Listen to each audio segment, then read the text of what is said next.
ಷಡ್ಯಂತ್ರಕ ಬಲಿಯಾದವರು ಇವತ್ತು ನಿಟ್ಟುಸಿರು ಬಿಟ್ಟಾರ. ಕೇಸರಿ ಭಯೋತ್ಪಾದನೆ ಅಂತ 7 ಮಂದಿನ ಜೈಲಿಗೆ ಹಾಕಿಸಿದ್ರು. ಯಾರೋ ಮಾಡಿದ ಮಾಲೆಗಾಂವ್ ಬ್ಲಾಸ್ಟ್ ಅನ್ನ ಇವರ ಮಾಡಿದ್ರು ಅಂತ ಹೇಳಿದ್ರು. ಸತತ 17 ವರ್ಷಗಳ ಬಳಿಕ ಸತ್ಯಕ್ಕ ಜಯ ಸಿಕ್ಕೈತಿ. ಈಗ ಸೋನಿಯಾ ಗಾಂಧಿ, ರಾಹುಲ್ ಗಾಂಧಿ ಅಂಡ್ ಟೀಮ್ ಅವರು ನಿದ್ದೆ ಮಾಡೋದು ಬಹಳ ಕಷ್ಟ ಐತಿ.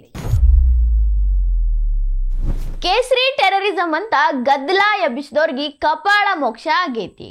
ಮಾಲೆಗಾಂವ್ ಪ್ರಕರಣದಾಗ ಸ್ಯಾಫ್ರಾನ್ ಟೆರರಿಸಂ ಅಂದ್ರ ಕೇಸರಿ ಭಯೋತ್ಪಾದನೆ ಅಂತ ಸುದ್ದಿ ಹಬ್ಬಿಸಿ ಕೆಟ್ಟದಾಗಿ ಒಂದು ವ್ಯಾಖ್ಯಾನ ಕೊಟ್ಟಿದ್ದಂತ ಸನ್ಮಾನ್ಯ ಶ್ರೀಮತಿ ಸೋನಿಯಾ ಗಾಂಧಿ, ದಿಗ್ವಿಜಯ್ ಸಿಂಗ್, ಚಿದಂಬರಂ, ರಾಹುಲ್ ಗಾಂಧಿ ಅಂಡ್ ಟೀಮ್ ಅವರು ಈಗ ಬಾಯಿ ಮುಚ್ಕೊಂಡು ಕೂತ್ಕೋಬೇಕಾಗ್ತೈತಿ. ಇವರೀ ಕೇಸರಿ ಭಯೋತ್ಪಾದನೆ ಅನ್ನುವಂಥ ಪದವನ್ನ ಇಸ್ಲಾಂ ಭಯೋತ್ಪಾದನೆಗೆ ಹೊಂದೋ ಹಂಗ ಹುಟ್ಟು ಹಾಕಿದವರು.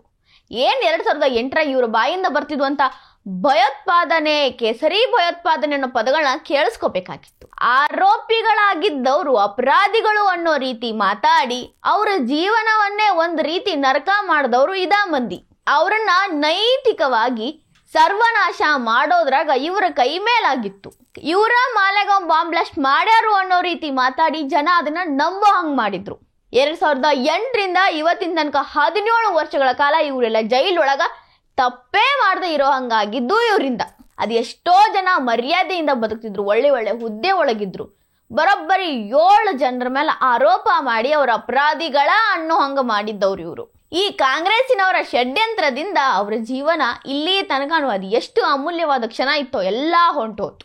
ಈ ಕೇಸರಿ ಭಯೋತ್ಪಾದನೆ ಅನ್ನೋ ಪದಾನ ಇಸ್ಲಾಂ ಭಯೋತ್ಪಾದನೆಗೆ ಪರ್ಯಾಯವಾಗಿ ಕೊಟ್ಟವ್ರು ಇವರು. ಕಾಂಗ್ರೆಸ್ ಅವರ ಷಡ್ಯಂತ್ರಕ್ಕೆ ಬಲಿಯಾಗಿದ್ದ ಬರೋಬ್ಬರಿ 7 ಮಂದಿ ನಿರಪರಾಧಿಗಳು ಅಂತ ಪ್ರೂವ್ ಆಗಿ ಅವ್ರನ್ನ ಇವತ್ತ NIA ಕೋರ್ಟ್ ಸಕಲ ಗೌರವಗಳಿಂದ ದೋಷ ಮುಕ್ತ ಮಾಡೈತಿ. ಅವರೆಲ್ಲ ನೆಮ್ಮದಿಯಿಂದ ನಿಟ್ಟುಸಿರು ಬಿಡಾಕತ್ತಾರ. ಅದ್ರೊಳಗ ಮಾಜಿ ಸಂಸದೆ ಪ್ರಜ್ಞಾ ಠಾಕೂರ್ ಕೂಡ ಇದ್ರು. ಅವರು ಇವತ್ತ ತಮ್ಮ ಹೇಳಿಕೆಗಳನ್ನ ಹೇಳ್ಯಾರ, ನನಗ ಯಾವ ಷಡ್ಯಂತ್ರ ಮಾಡಿದ್ರು ಬೇಜಾರಾಗಿಲ್ಲ, ಆದ್ರೆ ಕೇಸರಿ ಭಯೋತ್ಪಾದನೆ ಅಂತಿದ್ದು ಬೇಜಾರಾಗೈತಿ ಅಂದಾರ.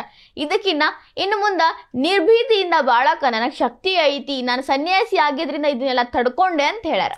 ಲೆಫ್ಟಿನೆಂಟ್ ಜನರಲ್ ಪುರೋಹಿತ್ ಅವರು ಮಿಕ್ಕಿರೋ ನನ್ನ ಸೇವೆಯನ್ನ ನಾನು ದೇಶಕ್ಕಾಗಿ ಸಲ್ಲಿಸ್ತೀನಿ ಅಂತ ಹೇಳ್ಯಾರ. ಅವ್ರನ್ನ ಸೇರಿ 7 ಜನನು ಈಗ ರಿಲೀಸ್ ಆಗ್ಯಾರ. ಏನಾಗಿತ್ತು ಅಂದ್ರೆ 2008ರಾಗ ಮಹಾರಾಷ್ಟ್ರದ ಮಾಲೆಗಾಂವ್ ಒಳಗೆ ಒಂದು ಬಾಂಬ್ ಬ್ಲಾಸ್ಟ್ ಆಗ್ತೈತಿ. 6 ಜನ ಸಾಯ್ತಾರ, 95 ಮಂದಿಗಳಿಗೆ ಗಂಭೀರ ಗಾಯಗಳಾಗ್ತವ.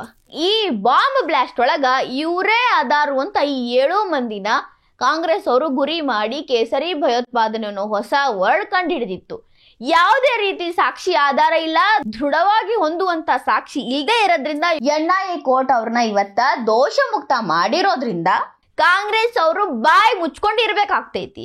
ಅವರು ಯಾವ ಉದ್ದೇಶದಿಂದ ಕೇಸರಿ ಭಯೋತ್ಪಾದನೆ ಅನ್ನೋ ಪದನ ಹೇಳಿದ್ರೋ ಈಗ ಆ ಉದ್ದೇಶ ಅವ್ರಿಗೆ ಉಲ್ಟಾ ಆಗೈತಿ. ಸತ್ಯಕ್ಕ ಗೆಲುವೈತಿ ಅನ್ನೋದು ಈ ಕೇಸಿಂದ ಪ್ರೂವ್ ಆಗೈತಿ. ಈಗ ಕಾಂಗ್ರೆಸ್ ಅವ್ರಿಗೆ ಇವತ್ತು ರಾತ್ರಿ ನಿದ್ದೆ ಬರೋದನ್ನು ಬಹಳ ಡೌಟ್ ಐತಿ. ಅವರ ಹೊಸ ಪದ ಕಂಡು ಹಿಡಿದಿದ್ರು, ಆ ಪದಕ್ಕೆ ವ್ಯಾಲ್ಯೂ ಇಲ್ದಂಗೆ ಆಯ್ತಲ್ಲ, ಈಗ ಅವ್ರು ಏನು ಮಾಡಬೇಕು, ಬಾಯಿ ಮುಚ್ಕೊಂಡಿರ್ಬೇಕು ಅನ್ನೋ ಹಂಗಾಗೈತಿ. ಈ ವಿಡಿಯೋ ನಿಮ್ಗೆ ಇಷ್ಟ ಆಗಿದ್ರೆ ಲೈಕ್ ಮಾಡ್ರಿ, ಶೇರ್ ಮಾಡ್ರಿ, ಕಮೆಂಟ್ ಮಾಡ್ರಿ. ಇನ್ನ ಇಂಥ ಹೆಚ್ಚಿನ ವಿಡಿಯೋ ನೋಡಕ್ಕೆ ಹೊಸ ದಿಗಂತ ಡಿಜಿಟಲ್ ಚಾನಲ್ಗೆ ಸಬ್ಸ್ಕ್ರೈಬ್ ಆಗ್ರಿ.